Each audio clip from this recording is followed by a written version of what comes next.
Naomi Home presents the Ivana Swivel Mesh Office Chair Assembly video. Before we begin, please make sure to have the assembly instructions on hand to follow along and have all the parts listed. To get started, insert 5 wheels into part number 6 by pushing downwards and applying pressure. Next, place part number 5 into part number 6. Then add part number 8 into part number 5.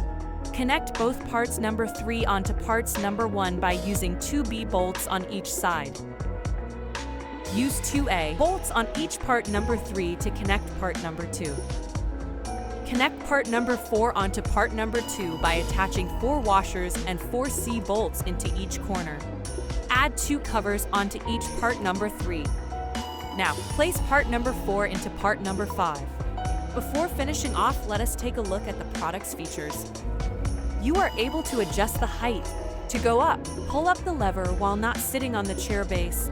To go down, pull up the lever while sitting on the chair base. And there you have it. Your swivel mesh office chair is complete and ready for use.